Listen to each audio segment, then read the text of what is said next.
నా పేరు సూర్య. నాకు ఇంకో పేరు.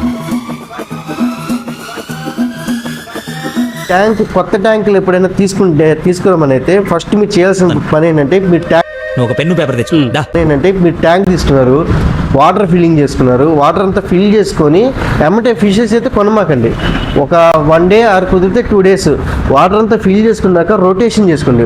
రొటేషన్ చేసుకొని అంత ఒక గుప్పెడు సాల్ట్, రాక్ సాల్ట్ వేసేసుకొని రొటేషన్ చేయండి. ఎందుకంటే మొత్తం కంప్లీట్గా కొత్తది కాబట్టి గ్లూ వచ్చేసరికి దాని స్మెల్ కానీ మోటార్స్ ఉంటాయి, మోటార్లో కెమికల్స్ కానీ మొత్తం సాల్ట్ వేస్తే మొత్తం కిల్ అయిపోతాయి అనమాట. వేసిన తర్వాత కొత్త ట్యాంక్ ఏ ట్యాంక్ చిన్నదైనా పెద్దదైనా ఏది తీసుకున్నా సరే కొత్త ట్యాంక్ తీసుకున్నాక 1 day ఆఫ్టర్ మీరు ఫిష్ చేసుకుంటే ఫిష్ అనేది కంఫర్టబుల్గా ఉంటుంది. మీరు సెకండ్ వచ్చాక ఏ వాటర్ యూజ్ చేయాలా అనుకుంటారు.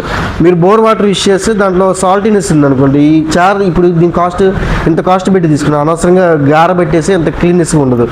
అది మీరు మినరల్ వాటర్ యూజ్ చేస్తే మటుకు ప్యూర్గా ఎన్ని సంవత్సరాలంతా నీట్ క్లీన్గా ఉంటుంది. సాల్ట్ వాటర్ అయితే యూజ్ చేయమాకండి.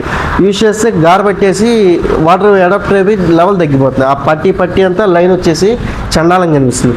మున్సిపాలిటీ వాటర్ వచ్చేసరికి క్లోరిన్ ఉంటుంది. Chlorine and bleaching, fresh water వదిలినప్పుడు క్లోరిన్ బీచింగ్ వేసేసి వదులుతారనమాట. అదేంటంటే దాంట్లో పైప్ లైన్లో లార్వా గుడ్డు కానీ లార్వా ఉన్నాయి, పురుగు కానీ చచ్చిపోవడం కోసం వేస్తారు. మీరు ఆ ఫ్రెష్గా వచ్చిన మర్చిపోయాను. ఆ లోపాన్ని పాపంగా చూడకండి, ఆ పాపాన్ని శాపంగా మార్చకండి.